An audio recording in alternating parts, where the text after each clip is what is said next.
Essa é a estratégia do diabo. Antes eu falei isso, antes ele atacava de fora para dentro. Agora ele consegue atacar dentro da igreja. De dentro para dentro. De dentro para dentro. Agora, se o diabo consegue distrair a igreja, ele consegue paralisar a igreja. Se ele consegue distrair, ele consegue paralisar. Deixa eu falar uma igreja. Passar por movimentos de orações não significa ter avivamento. Ter conferências não significa ter avivamento. Ter encontros não significa ter avivamento, porque avivamento não é movimento, avivamento tem que ser uma constância. Avivamento tem que ser algo que deve ser desejado, buscado e preservado. Não extingais o Espírito.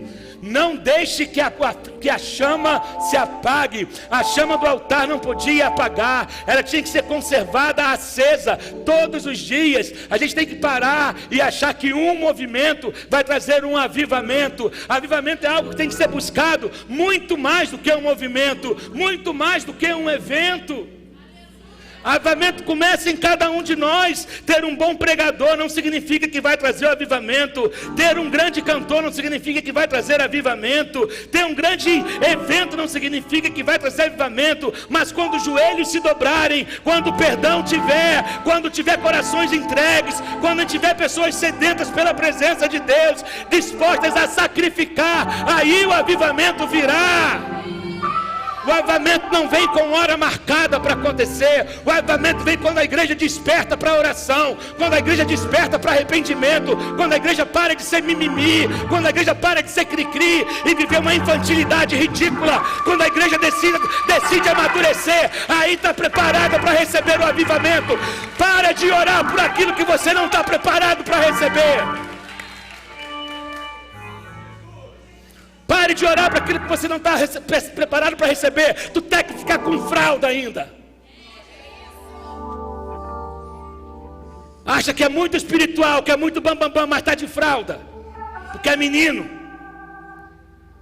A igreja precisa sair desse estágio de meninice e entrar no nível de maturidade, para que o avivamento venha. Posso pedir um glória a Deus aqui? Querido, é o que eu creio, é o que eu tenho recebido, é o que eu tenho buscado em Deus. Você faz campanha para milagre, lota a igreja. Faz campanha para oração, vem 15. Estamos na semana de oração. Quantos vieram aqui? Mas olha quantos nós somos. É vergonha para nós. Vergonha para nós.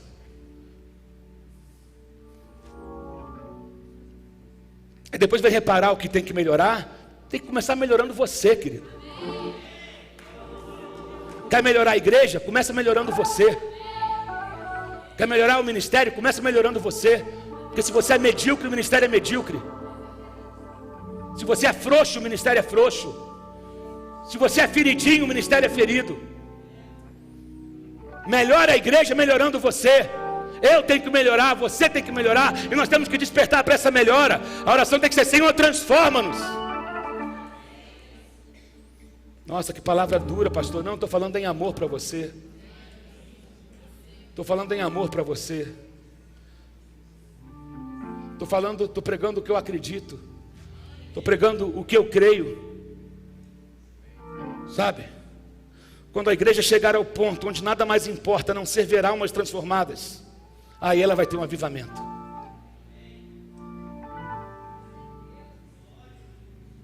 Quando a igreja chegar nesse nível, aí vai ter avivamento. Eu gosto de estudar os avivamentos no passado. A Rua Azusa, por exemplo, não tinha um louvor. Não tinha, pastor Léo.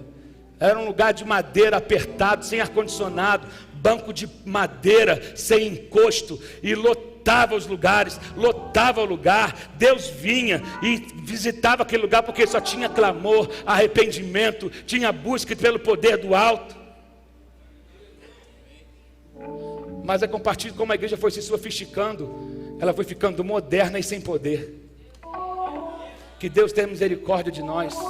Não sou contra a estrutura, irmão. Seria hipócrita falar que eu sou contra a estrutura. A questão é, nós não podemos ser reféns disso. Tem gente que perde a paz porque às vezes não pode ter um LED, uma luz, porque não pode ter o som A, o som B. Eu sou de uma época que a gente pregava com corneta e era feliz.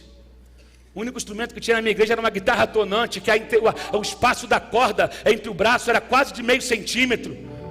Ded, para fazer um acorde, o dedo ficava com um calo absurdo, e era o que tinha, e tocava todos os hinos do cantor cristão com aquela guitarra. Lembra do Júlio, mãe? Todos os hinos. A Luísa, lembra, Luísa? E a gente era feliz, e havia alegria. Aí a gente começa a sofisticar, ter acesso a um monte de coisa, e a estrutura vai roubando a nossa inocência. É possível envelhecer sem perder a inocência. É possível envelhecer sem perder a essência.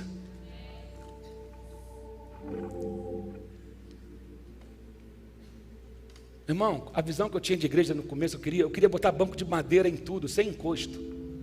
Não, pastor, calma. Tem idoso, eu falei, não, tá certo, eu não posso. Tem que ter alguém para puxar para o equilíbrio, né? Que bom, né? Eu não ia fazer isso. Mas é que eu lembrava dessas coisas, que as pessoas às vezes hoje ficam muito reféns de estrutura.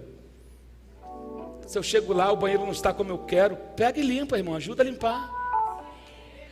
Ah, nossa, eu não gosto daquela luz, daquela cor, porque isso aqui estão precisando de doação para pintar a igreja. Pode chegar junto, irmão. Isso faz parte de avivamento. O que você vê que não está como você gostaria, para você ir lá e ter a oportunidade de consertar.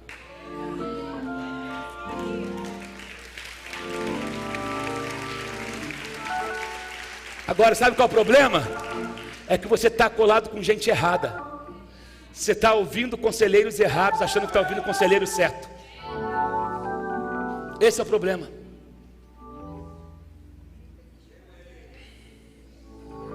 No livro de Esther, o povo estava prestes a ser destruído por causa do decreto que Amã tinha convencido o rei a assinar. Mordecai manda dizer a Esther sobre o decreto do rei. Ela convoca um jejum, eles nem comeram nem beberam, né, como nós lemos aqui.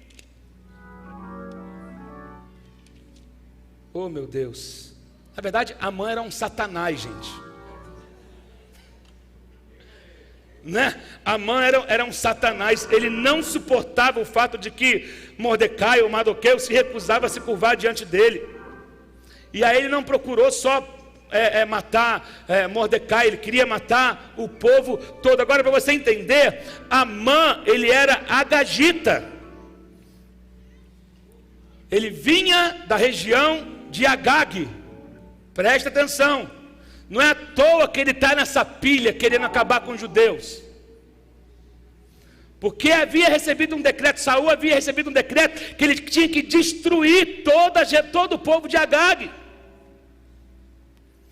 Também pode indicar que era descendente de Agag, rei dos amalequitas. Dado a isso, podemos entender por que Amã odiava tanto o judeu. Deus havia ordenado a Saul que destruísse os amalequitas. Lá em 1 Samuel capítulo 15 vai dizer sobre isso. E Saul fracassou nessa missão, e alguns dos amalequitas sobreviveram, e Amã era descendente deles.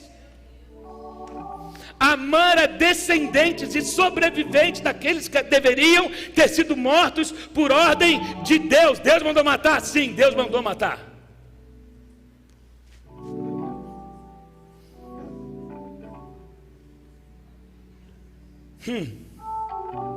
Que coisa. Lembra, agora uma coisa que vale observar, pastor Léo, é que Saul era benjamita e não destruiu os amalequitas. Mas Mordecai também era um benjamita. Deus dá oportunidade. Se alguém fracassou antes de você, Deus está levantando você para concluir uma obra que não foi concluída por outro. Existem heranças geracionais, existem heranças ministeriais que foram deixadas, existem obras inacabadas que estão esperando você se levantar, pegar e concluir. Se um falhou, Deus está te dando a oportunidade de consertar, de concluir algo que alguém deixou inacabado. nada na Bíblia é em vão, nada na Bíblia é por acaso. Meu Deus. E Deus usou Mardoqueu para derrotar Amã.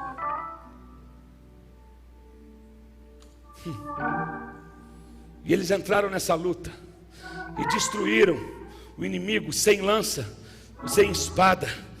Mas eles conseguiram destruir Mordecai, um homem, rainha, Esther, uma mulher. Eles se recusaram a ver o seu povo destruído. Eu tenho falado algo que eu creio. Está acontecendo movimentos em todo o Brasil sobre o avivamento, mas ainda não aconteceu esse movimento no Rio de Janeiro. E o Rio de Janeiro é a janela do Brasil. Para quem não sabe, o Evangelho da Reforma entrou no Brasil pelo Rio de Janeiro na era de 1566, 67, junto com Villet Gagnon. Quando chegou aqui, vieram os pastores protestantes no navio com ele, pastores que ele matou. Os primeiros mártires no Brasil por conta do Evangelho foi no Rio de Janeiro, foram lançados na Baía de Guanabara com as mãos e os pés amarrados.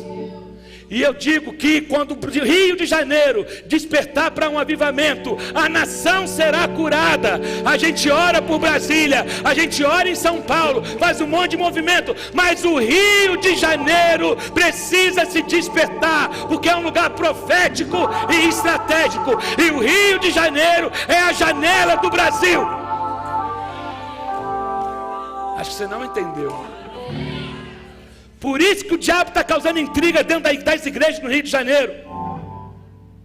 Por isso que a liderança tem dificuldade de se unir no Rio de Janeiro.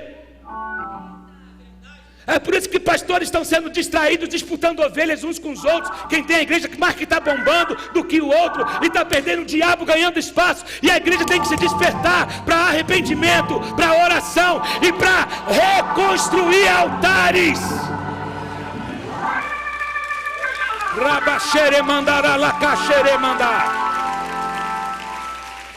O Rio de Janeiro precisa voltar a reconstruir altares ao Senhor Jesus. É tempo de reconstrução de altares. Precisamos nos arrepender por gerações que vieram antes de nós, gerações de políticos corruptos, gerações de pastores que falharam, gerações de missionários que se corromperam, gerações que vieram antes de nós, assim como Neemias se arrependeu por uma geração que nem sequer ele viveu, mas ele se arrependeu por ela. Nós precisamos nos arrepender por aqueles que vieram antes de nós e começar a reconstruir altares. Chega de briguinhas de vaidade. O orgulho tem destruído a igreja. A vaidade tem destruído. A busca por reconhecimento humano tem destruído. O ego tem destruído. Sabe por quê? Você se tornou o seu Deus. Quero te fazer uma pergunta. O que você estaria disposto a fazer em prol do seu povo?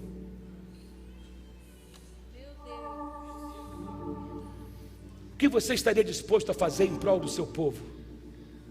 O que você estaria disposto a fazer em prol do seu povo? Para ver a libertação do seu povo, para ver a libertação da sua cidade. Meu Deus, uma reunião de 10 dias de oração mudou a história. 10 dias consecutivos. Tinham 120 pessoas orando num lugar chamado Cenáculo.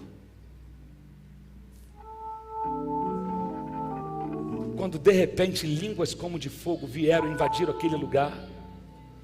É o dia de Pentecostes, querido.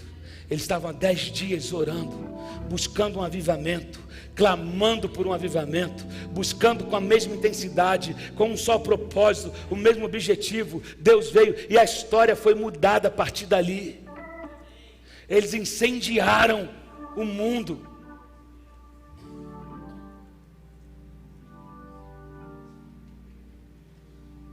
Meu Deus, enfermos foram curados. Os milhares começaram a se converter. Resultado de uma reunião de oração. Resultado de uma busca intensa. Agora, olha o desfecho aqui no versículo 17 do capítulo 8.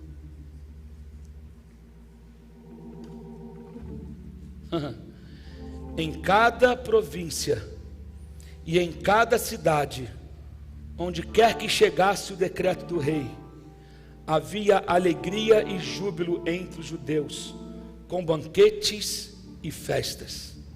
Muitos que pertenciam a outros povos do reino tornaram-se judeus, porque o temor dos judeus tinha se apoderado deles. Resumindo aqui a história, o capítulo 6 é maravilhoso. Que o título do capítulo é: Amã é obrigado a honrar Mardoqueu.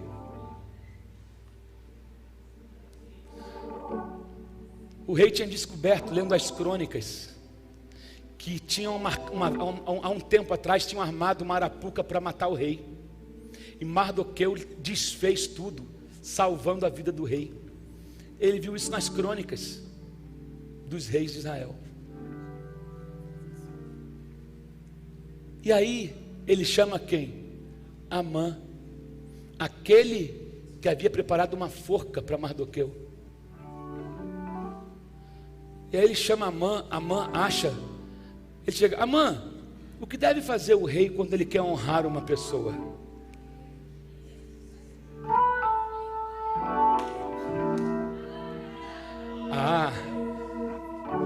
Pega-se o cavalo do rei, bota um manto azul. Olha só, tem que ler isso aqui, gente.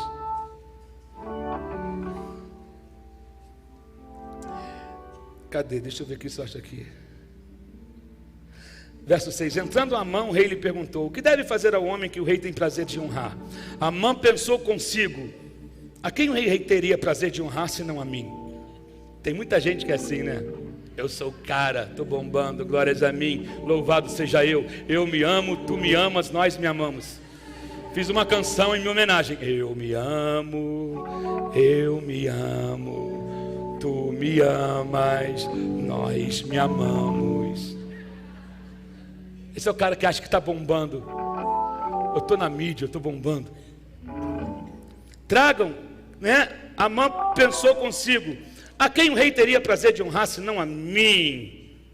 Por isso respondeu ao rei: ao homem que o rei tem prazer de honrar, ordena que tragam um manto do próprio rei e um cavalo que o rei montou, e que ele leve o brasão do rei na cabeça. Em seguida sejam o manto e o cavalo confiados a alguns dos príncipes mais nobres do rei, e ponham eles o manto sobre o homem que o rei deseja honrar, e o conduzam sobre o cavalo pelas ruas da cidade, proclamando diante dele: isto é que se faz ao homem que o rei tem o prazer de honrar.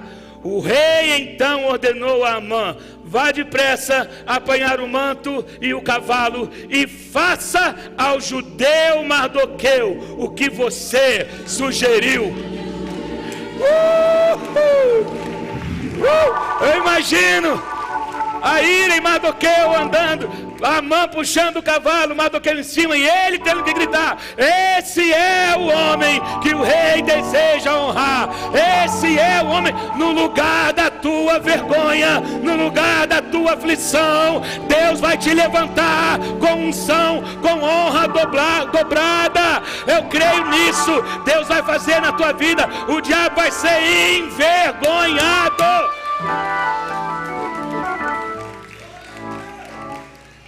Mas eu quero que você entenda: em nenhum momento Mardoqueu ficou negociando isso com Deus e pedindo isso a Deus. Porque quem é, não precisa ficar falando. Honra não se busca, honra ela é concedida. Você não entendeu? Quem vive buscando honra para si, ele não merece honra. Entende?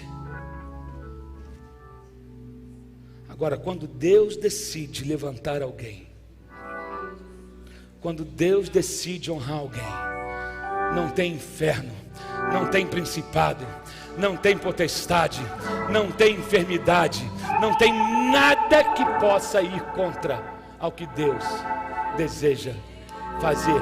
Deus emite, o diabo pode ter emitido um decreto, mas Deus revoga e coloca outro. O Deus que revoga decretos e emite novos decretos. No teu decreto de morte foi rasgado hoje, e Deus está liberando um decreto de vida. E Deus está agora. Lembra do que Mardoqueu mandou dizer para Esther?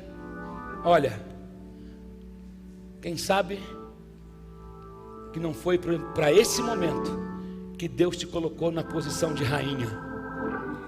Se você se calar agora, socorro e livramento virá de outro lugar. Isso é, não perca a oportunidade que Deus está te dando. Mas se você recusar, você vai ver outro usando aquilo que era para ser seu. Fique em pé no seu lugar.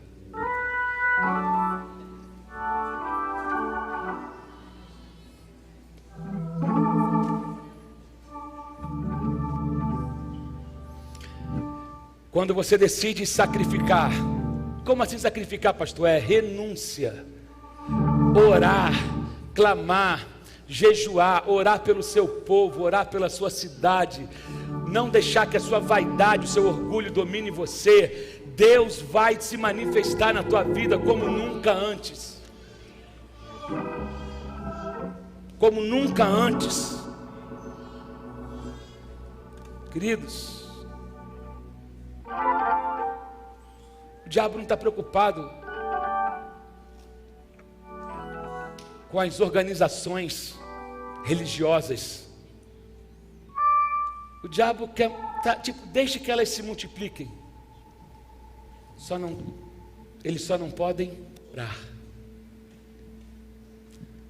Porque se uma igreja não ora, ela é fraca. Se uma igreja não ora, o diabo faz ela de gato e sapato.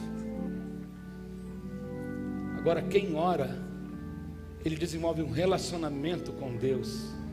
Ele se torna íntimo de Deus e Deus dele. De repente você está aqui hoje. Hoje tem oração, de 10 às 11, logo após o culto. É o nosso último dia de oração da semana. Se você quiser ficar, você é convidado.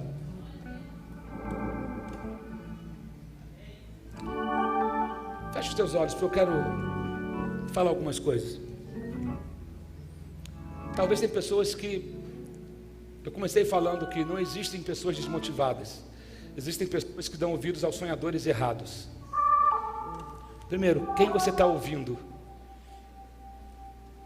Que mudou o seu coração, você não é mais como você era, o teu coração não é mais humilde como era, não é mais simples como era, o teu olhar não brilha mais. Quem você está ouvindo? Outra coisa, para pensar. Você que está se sentindo perdido no sentido da vida. O que eu estou fazendo aqui? O que eu estou fazendo naquela empresa? Você acha que está ali apenas para cumprir um papel de um funcionário ou de algo, e Deus está te dizendo: eu te coloquei ali para que algo fosse construído. Quem sabe não foi para essa posição que eu preparei você, porque eu quero realizar uma obra através de você naquele lugar. Em vez de você ficar às vezes dizendo: oh, o que o Senhor quer de mim? Oh, o que eu estou fazendo aqui?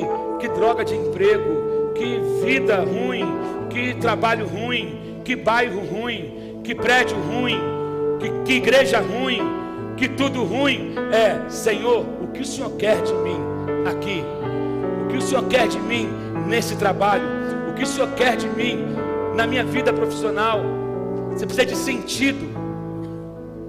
Se você está se sentindo assim, meio lost, você está naquele seriado Lost, perdido. Se você quer encontrar sentido para a sua vida,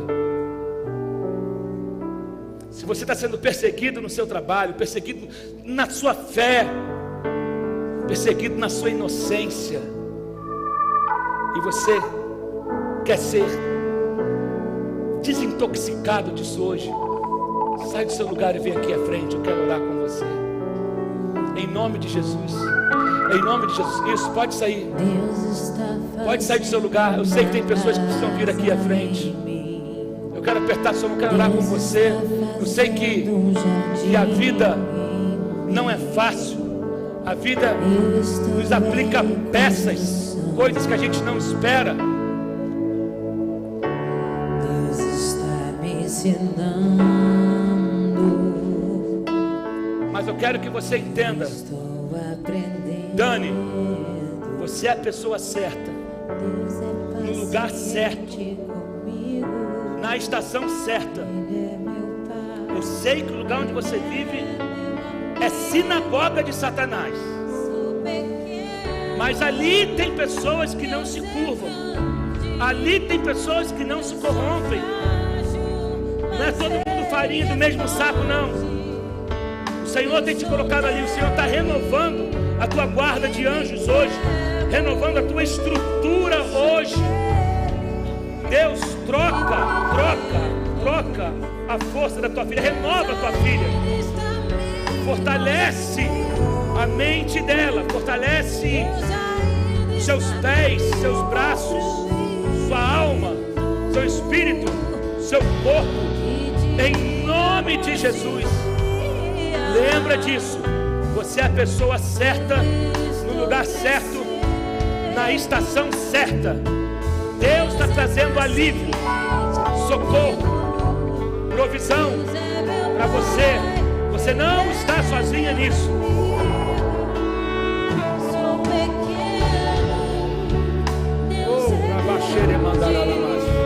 Eu sou frágil, mas Ele é forte. Eu sou dele, eu me entrego. Eu sou dele e me rendo. Eu sou dele e me entrego. Eu sou dele e me rendo. Deus ainda está me construindo. Deus ainda está me construindo. E dia após dia eu estou crescendo. Deus é paciente comigo. Ele é meu pai, Ele é meu amigo.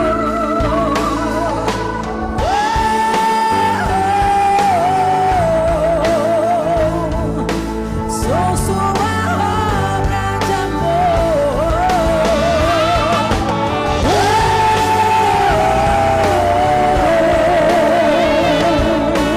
Sou sua obra de amor.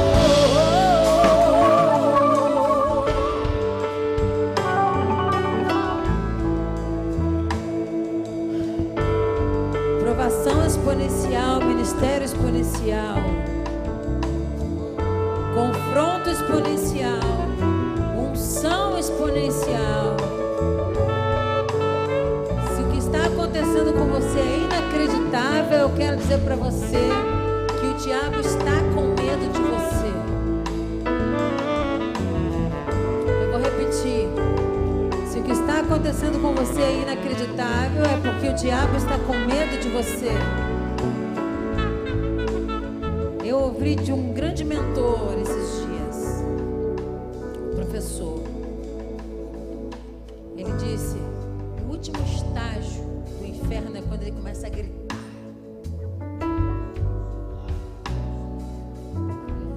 O primeiro estágio, ele se infiltra. Segundo estágio, ele desinforma, ele faz a fofoca, ele vira as pessoas contra você, ele aliena as pessoas começam a pensar mal de você. Foi isso que aconteceu nesse texto que o pastor acabou de pregar. Esse homem era conselheiro do rei. Ele chegava e ele dizia sim e não. O rei pegava conselho com ele. Ele que mandou chamar Vasti. Mas mas ele não contava com Esther. Esther é a igreja desse tempo. Esther é a igreja que não perdeu a memória do deserto. É a igreja que não vive mais no deserto, tem até direito a palácios, mas não perdeu a memória do deserto. Ah, você não está entendendo que você é Esther. Podem ter trocado a tua roupa, podem ter até colocado umas patentes no teu ombro, mas você sabe muito bem de onde você saiu. Você pode estar casado ou casado com um homem ou com a mulher mais importante do Rio de Janeiro, mas você sabe de onde você saiu. Você conhece suas próprias agruras, conhece a agrura do seu povo, você conhece as necessidades do seu local, da onde você foi criado. Então, foi para esse momento que o Senhor te exaltou. Ninguém dá fama e conhecimento a ninguém ou recursos financeiros se não for para a salvação de uma geração.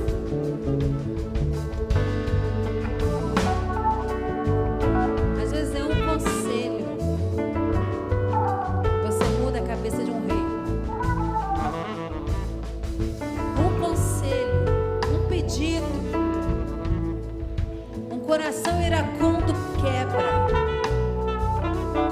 Mas já estava assinado, pastora. Já tinham mandado os decretos em vários idiomas para tudo que é lugar. Aí o rei fala: faz outro que eu estou mandando. Mudei de ideia. Mudei de ideia. Congregai o meu povo, santificai o meu povo,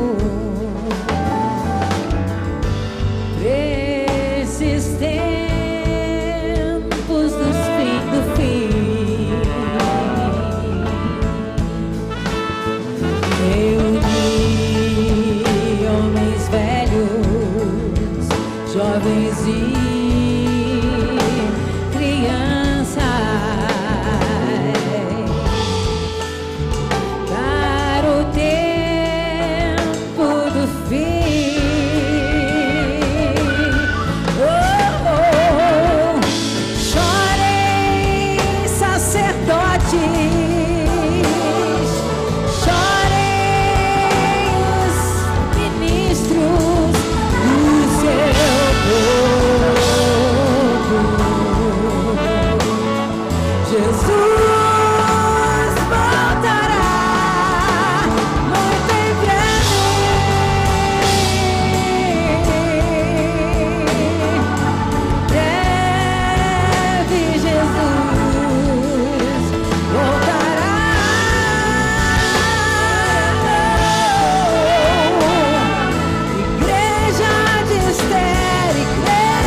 chegar em Suzã, minha palavra, meu testamento, pra esse tempo. Resistir à morte, Rio de Janeiro, resistir à morte. Rio de Janeiro, resista à morte, porque toda morte vencida gera vida. Porque toda morte vencida gera vida. Resistir à morte.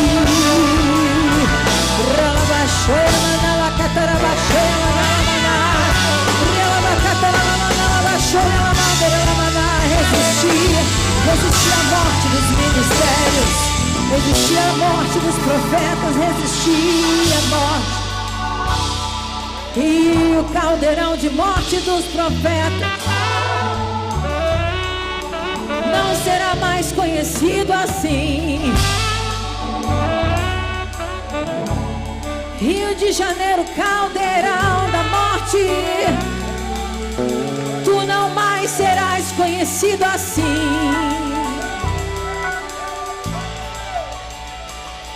Rio, cadê você? Aonde está a tal cidade que era maravilhosa? Rio, quero te ver, diferente do que eu vejo em Magazine TV. Rio, vem para fora, vem para fora, vem para fora, vem para fora da tua cova de morte.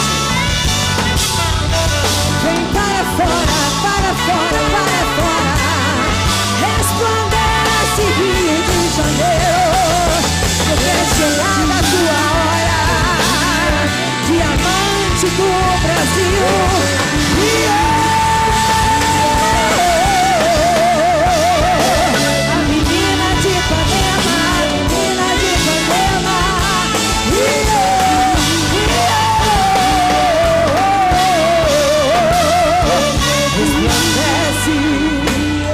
Resplandece, porque já vem a tua luz, porque já vem a tua luz. Eis-me aqui, já vem a tua luz.